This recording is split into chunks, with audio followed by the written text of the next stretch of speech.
Good evening, Purple family. Welcome to another episode of Shades of Purple, a Prince podcast. Tonight we have a special guest. We're doing a special interview tonight. My interview with Chris Hendricks is still going to be in the works. It's got delayed and postponed a couple of times because of his schedule. So we're going to eventually do that when we can. But for now, I wanted to still get out some content so we could get started on the second season here later on this week. So I'm going to introduce my special guest. His name is Gabriel Crutchfield, also known as my husband. So he is also a Prince fan. He's not a member of the Purple family, but he is a Prince fan, and he actually turned me on to some things about Prince that I didn't know about. He really got me into the B-sides. In particular, like I said in the episode where we talked about Prince's number one hits, and When Doves Cry, the B-side of that is 17 Days. And he really got me into that song. He loved the song when he first heard it, and it kind of, 17 Days actually had to grow on me, but now it's like my favorite B-side. And also on the Come album, like he got into things about Prince that I had to get into later that had to like grow on me. And the Come album was another album where Gabriel really got into it, and especially the song Dark. I mean, Dark is just a hit. I mean, it's so good. But it took me a little minute before I could really warm up to it. And so it's just like, it's so funny that it's like that. But anyway, I'm going to stop talking. I'm going to let Gabriel speak. So welcome to Shades of Purple. Hey, thank you for having me on your show. I really appreciate it. Hello, Prince family, Prince fam, how y'all doing? I'm glad to be here, and can't wait to talk more about Prince and the things that I have learned from Prince over the times. Well, I want to let y'all know my first time learning about Prince was back when I was very young, probably about 9 or 10. And my first video I actually watched was Kiss. Now, at first, I'm going to be honest, guys. This is me at 10. It kind of was weird. You know what I mean? Because I had never seen an artist like Prince like that as a kid. Yeah. Compared to Michael Jackson and things like that. So, I didn't care for the song at first because I guess to me it was kind of weird. But, you know, as an adult, I can say, yeah, I can listen to Kiss. It's cool. Yeah. But, you know, I did like When Doves Cry. I do remember that song being played a lot because at the time I heard MC Hammer song as well, the one Pray, which he sampled. So at the time I was like, I wonder, this sounds just like the other song, and I found out it was a Prince song. Mm-hmm. And I liked it, the Prince song When Doves Cry more. So, but at the time I did like Hammer too, because Hammer was big in the 90s. Yes, he was. So Prince has been always around. I just, like my cousin Yancey, Senior, he was a big Prince fan, still is. Uh-huh. And I remember he had like this big album collection, and he had like everybody's album. And I remember he had Prince album. I'm just like, this man is a Prince fan. I mean, he had his first album probably all the way to, I don't want to get it wrong, the Emancipation album.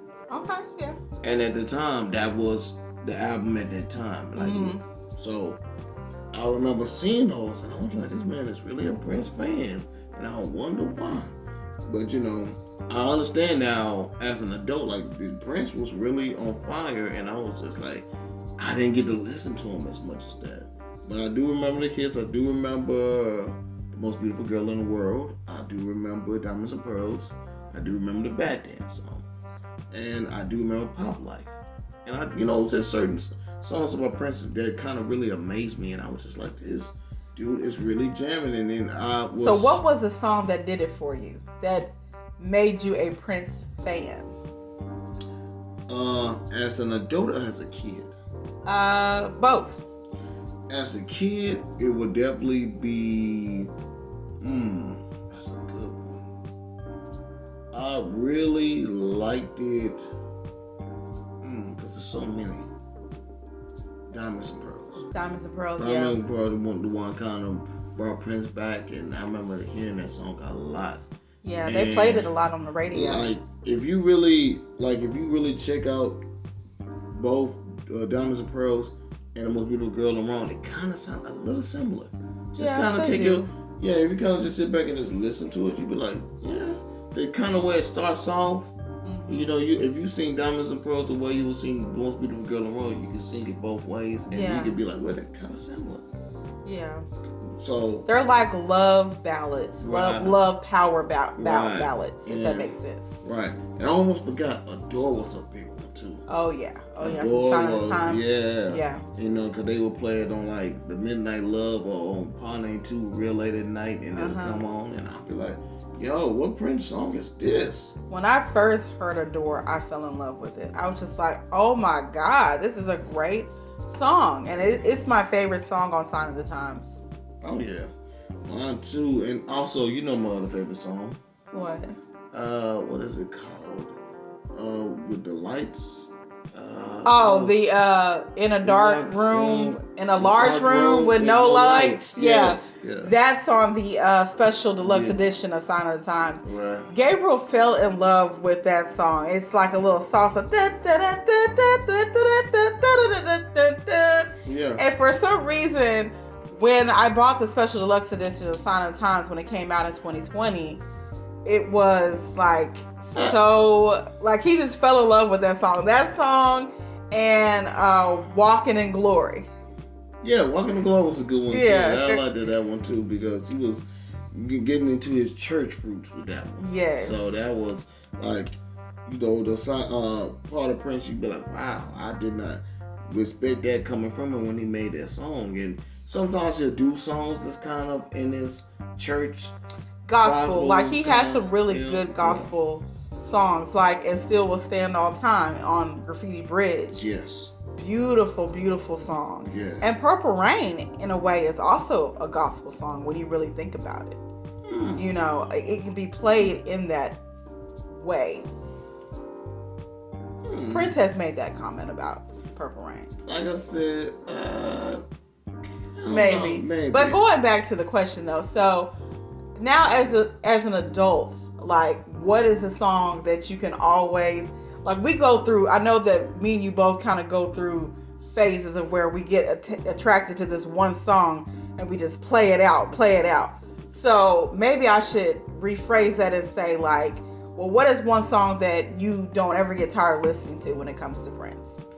Can I say an album I don't get tired of listening to? Yeah, album too. The album I did not get tired of from Prince was the For You album. That's my favorite Prince album, his first album, and the Gold Experience. And see, to me, that's interesting because a lot of people don't really care for the For You. I'm not watching say a lot, but there are some Prince fans who don't, you know, listen to the For You album or really don't care for it, you know, because it was Prince when he was so young and he was still developing as a songwriter and as a producer. I mean, the instrumentation that he played on For You is without a doubt wonderful, you know, but for a lot of people, I guess they saw him as still being too green, and so they really can't get into it. But honestly, every song on For You is a good song. It really is, and people kind of slept on that album. They really did. Like, my favorite song is My Love Is Forever. That is my jam. Yeah. I can play that song nonstop. I irritated my wife with that song. Yes, he did. I mean, every time that song would like come on, like, he started playing the For You album out at some point. I think it was like last year? Yeah, or the year before. It might have been 2020. Yeah, we started on our Prince journey officially in 2020 during the pandemic. And we listened to a lot of Prince. Like, we listened to Prince like every day, I think, for most of 2020. Right. And so that's when he really got into the For You album. And I mean, he would just play that song out. And remember, you even thought that it sounded kind of like something that Michael Jackson would do from Off the Wall. And I proved that to you because some songs did sound real similar to that. So Quincy Jones, this is our theory. We think that Quincy Jones, because you know, For You came out before Off the Wall. Because For You came out in 1978. And then Off the Wall came out the next year in 1979. I'm not sure of the date. But we theorize that Quincy Jones, who would go on to produce Off the Wall for Michael Jackson, may have got his hands on the For You album because he did know Perry Jones, who was kind of Prince's manager at the time after him and Owen Husney split up. So he did know Perry Jones. So Perry Jones, may have, been able to get Quincy Jones a copy. Because a lot of the songs on Off the Wall sound very similar to some of the songs on For You. And that's just not, and we're not just saying that because, we're big Prince fans and we're trying to make, Michael look bad or whatever. Nothing like that, because we also love Michael Jackson. But it was just some of the songs on Off the Wall. What song was it on Off the Wall that kind of sounded like My Love Is Forever? Do you remember? I really don't right now. I have to go look at the album and see, because it's been so long and I had to hear it again. Because at the time I knew exactly what song it was, but I cannot remember. But it's a song that's not a hit. It's one of those songs. So it wasn't a single on Off the Wall? Yeah, it was not a single. Okay. So it might have been... He's actually on Spotify now looking. Well, while you do that, though, let me ask you, okay, so your favorite song is My Love Is Forever. So what would be, if you had, I guess, a top 5 of Prince albums, what would it be? Okay. For you would be number 1. Of course. I guess I'd say Purple Rain. Purple Rain, okay. Because we have to put Purple Rain. 3 would be Sign of Times. Okay. Then I would have The Gold Experience. Then I would have... I'm surprised The Gold Experience is so low because you always talk about how it's your favorite album. It's not. Other than For You. I'm not putting it in the order from 1 to 5. I'm just guessing if we're going by years. Oh, okay. You're putting it in chronological order like that. Okay, gotcha. And it would have to be a tie between Love Sexy and... For what spot? I believe for number 4 or number 5? 5. Number 5, okay. Love Sexy and... trying to think. I did like Come too. Come was different. Yeah, it was. And it's another understated album in Prince's catalog. It was. But it really is. It's got a lot of good. Another album, while you're thinking, that I think is also understated and a lot of people don't like, and I know you don't like it, but I liked Chaos and Distort. I didn't like every song on it, but I did like Xana Lee. I liked, what is it, the last song on there? Same December. I think I know what my other one is. Okay. Love Symbol. Love Symbol. Yeah, I like Love Symbol, but if I had to choose like the top 5 just period I have to have, and this is not in order. This is just random. Okay. So Gold Experience had to be 1. I will listen to Love Symbol, gotta be 2. I got to have Sign of the Times, got to have Purple Rain, and got to have For You. That's my 5. You said For You twice, babe. No. I'm just saying if I had to change it in that order. Okay. Yeah, a different order. It don't matter. Like I put For You last because I like to say the best for last. Okay. That's you just all over the place. Okay. But I do like albums though. Okay. That's what I'm saying. But I do have a honorable mention. Honorable mention. Okay. Yeah. What's that? Honorable mention would be Parade. I did like the Parade album. I do like Around the World in a Day. It had to grow on me, but I do like it. Like I like Pop Lock, I like Temptation. I like also Raspberry Beret, and I liked America. Oh, that's my jam, America. I actually like the 20-minute version of that as well. Even though it like you play it out the instrumentation on it. Yeah, that just. But I mean, it just kept on. But I really like the extended version of that song as well. Yeah, it's really good. So America would be really a fun song. I enjoyed that one too. And you know what? The Batman soundtrack would be a good honorable mention as well. Okay. Because I love the Future. Yeah, Future. Yeah. That is a good song. Trust is a good song. Lemon Crush was cool. And I like Party Man, and Batman was cool. Okay. So yeah, that's another one. But like I said, to be honest with you, you cannot lose with any Prince album because every Prince album is for different people, different vibes, different moods. They all work. Mm-hmm. So, but just my personal favorites, those are mine. Okay. Now we need to know what Miss Lady, what is her personal favorite, because she listens to a different album every day. Yeah, I do. So I've already kind of said on some of my other episodes that my top 3 are Sign of the Times, Purple Rain, and 1999. Those are my 3 top albums for Prince. Yeah. But I also, I guess if I had a number 4 and number 5, I would say probably number 4, I would say Diamonds and Pearls. Mm-hmm. And number 5, I would probably say The Gold Experience, because I actually enjoyed that as well.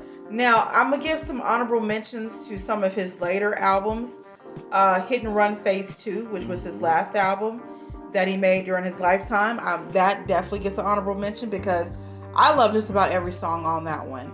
I also want to give an honorable mention to Parade. Like you said, I agree with that. I loved Parade. I also like the Batman. I mean, we have a lot of similarities. I like the Batman soundtrack as well.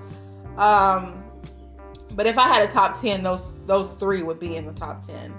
But really, I mean, just like you said, there's really not one album that I could think of that doesn't have at least one good song on it. Right. You know, the one song that you can at least play. Mm-hmm. Even Old Friends for Sale. Yeah. He has a blues song on there called 5 Women. Yeah. That is fire.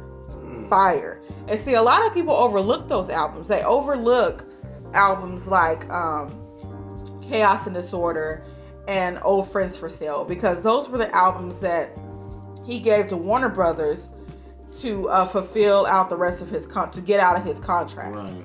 And so, a lot of people see them as kind of like these throwaway albums, but really they have some nice gems on there.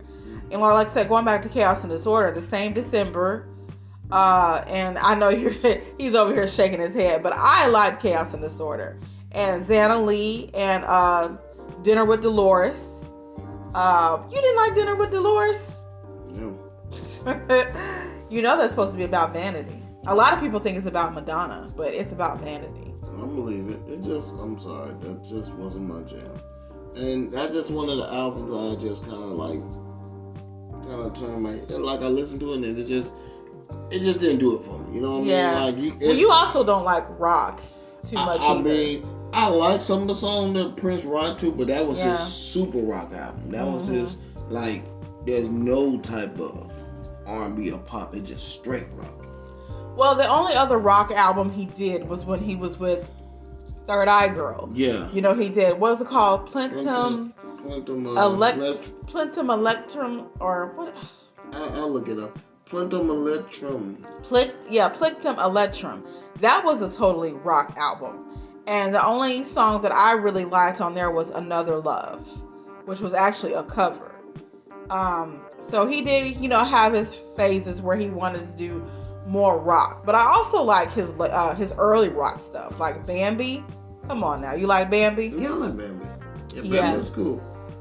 And you know what? When we were talking about the phone just a second ago, I do like, since I'm looking at it, She Spoke to Me, which, did you know that She Spoke to Me also was on the Girl 6 soundtrack, which they made basically a Prince compilation album. Okay, yeah, I knew that he had did the soundtrack for the movie Girl 6. Yes. Okay, and She Spoke to Me, and that was on there? Yeah, it was on there. I've never listened to that soundtrack, so I have to go back and listen to it. It's basically like a lot of his hits and maybe 1 or 2 new songs, but She Spoke to Me was one of them. Okay. Which I heard that one a couple of times. She Spoke to Me is really cool. It's real chill, mellow. Okay. You know what I mean? It's a good song. And I liked it. Which one was the sad one he talked about his friend, Old Friends for Sale? Mm-hmm. That was a deep one. And I was talking about his bodyguard. The original one, actually there's 2 versions. And I don't think the original version ever came out because he decided to change the lyrics to make it less personal. Yeah. But the original one was supposed to be about Big Chick, his bodyguard, because you know Big Chick back right when he left Prince, or around the time that he left Prince, he went to the National Enquirer and made up all these stories about Prince. And the reason why he did that was because he was addicted to cocaine at the time, and he needed money to buy drugs.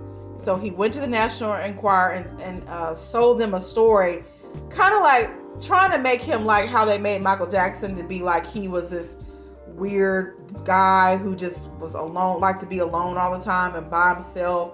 So they made it, so he said that Prince was kind of weird, and he had made a shrine to Marilyn Monroe, and that he was just kind of in this self-made prison.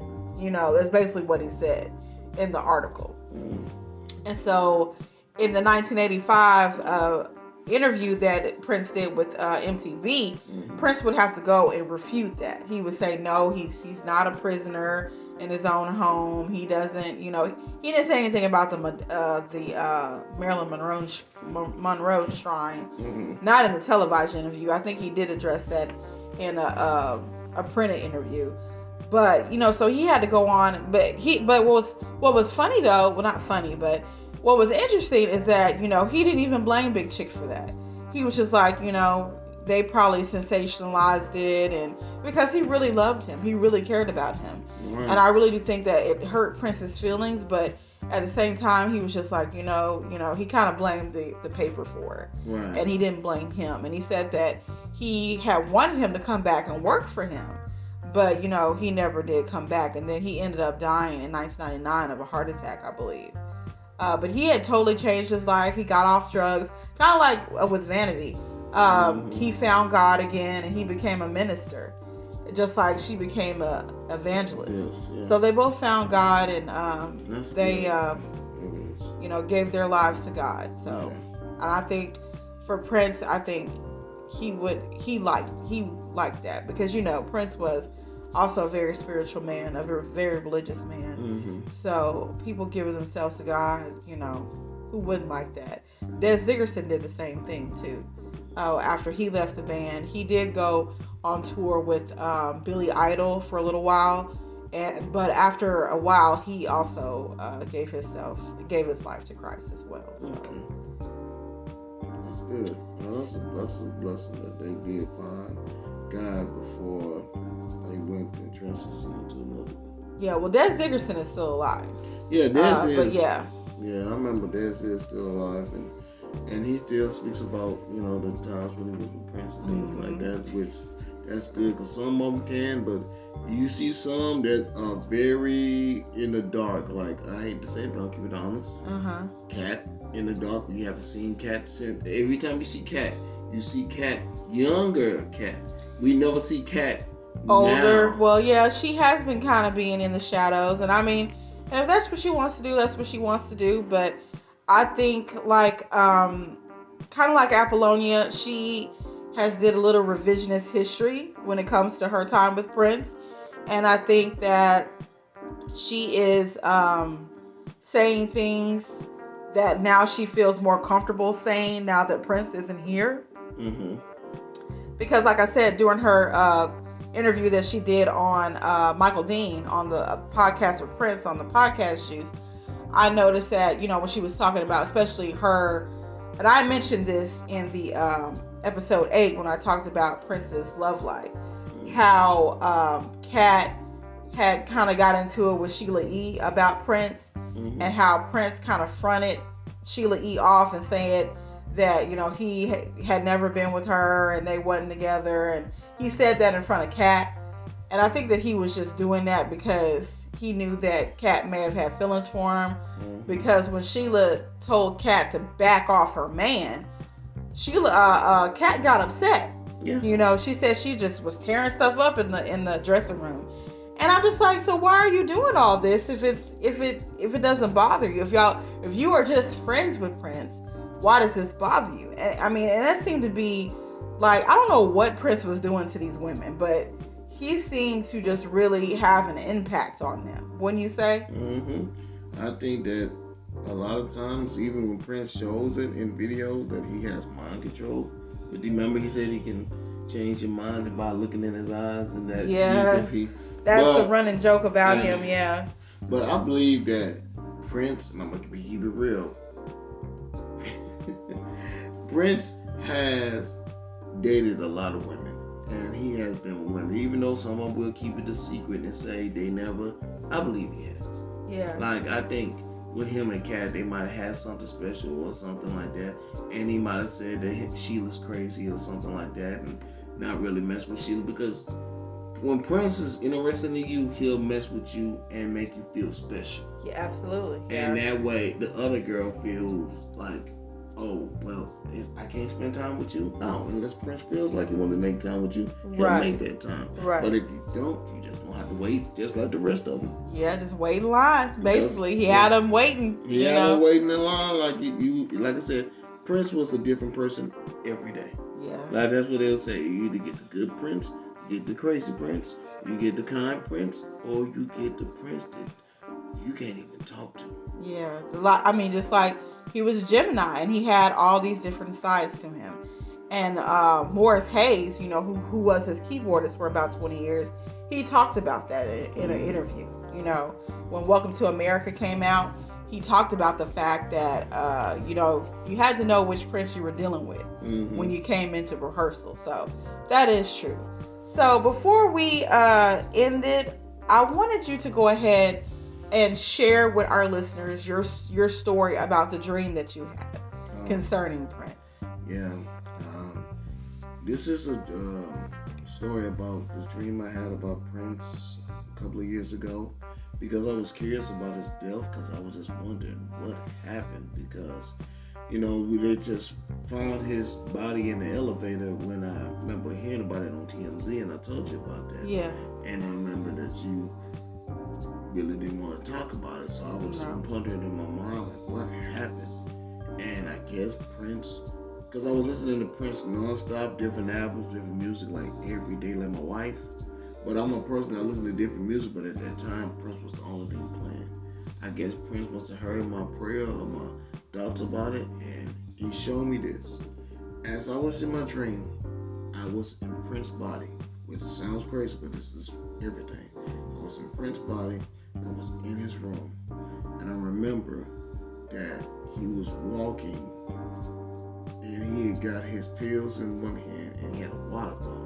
So as he was walking towards the elevator, probably going to the studio, because it felt like it was early in the morning, because it was still kind of dark. And I remember me walking, and he was walking extremely slow, like he was in pain, like something just like every movement he made was just, it felt like he was just in so much pain, like I could barely walk and barely do anything. So by the time I got to the elevator, I remember taking the pills, and I drank a bottle of water, and for a moment I felt good.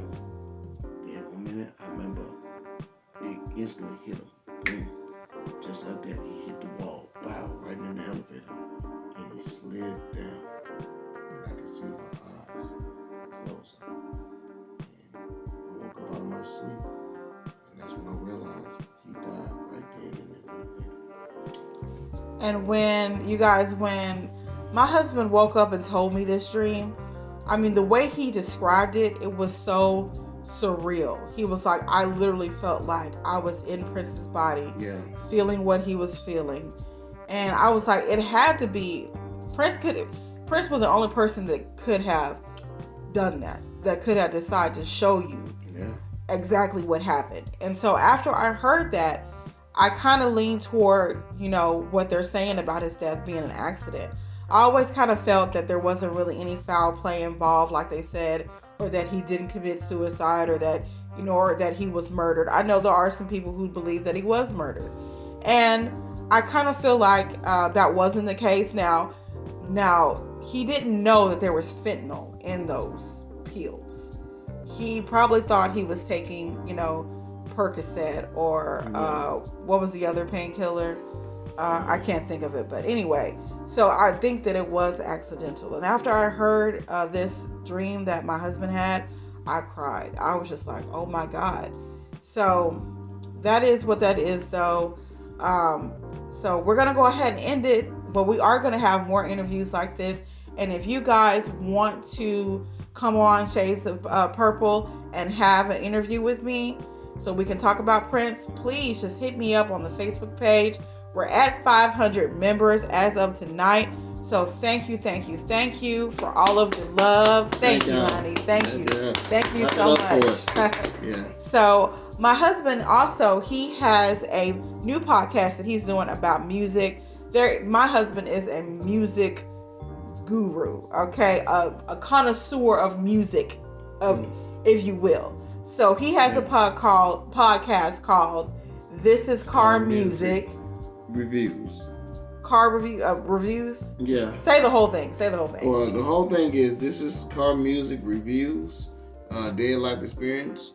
But I'm finna probably call it "This Is Car Music Reviews" due to a lot of people don't know what it really is, because I cannot play certain music on Anchor due to copyright infringement nowadays. Yeah. So I can only explain to you and tell you about the app, and hopefully that you can check it out and listen to yourself.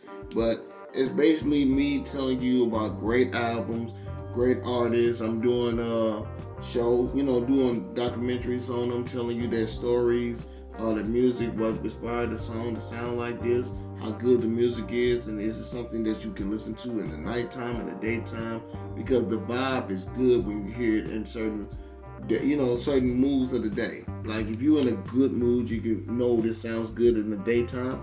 That's your jam to play in the morning.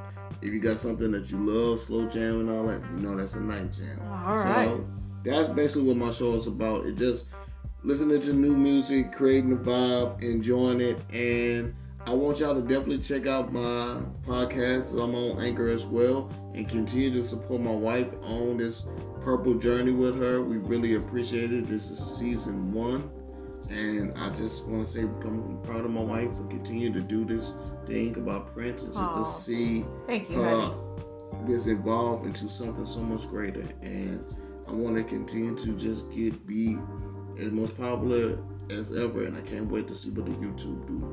Oh yeah, which we're working on that. Yeah, we are working on that. We're working on the YouTube channel. We hope to have that up and running before the end of the year. Yes. So thank you guys, as always, for your continued support of the podcast. So with that being said, season 1 is over, and we're going to be going into season 2. The first episode of season 2, I'm going to be talking about Prince and Michael Jackson. So stay tuned for that. Until then, peace and be wild, and may you live to see the dawn. Oh, also, before we go, happy birthday to Michael Jackson. Yes, happy birthday, Michael. We love you. We miss you. God bless y'all. Thank you. And also, happy birthday to my mother. Yes, happy birthday, Tiny. We love you, and we miss you too. So with that being said, peace and be wild, and may you live to see the dawn. Bye. Bye, y'all.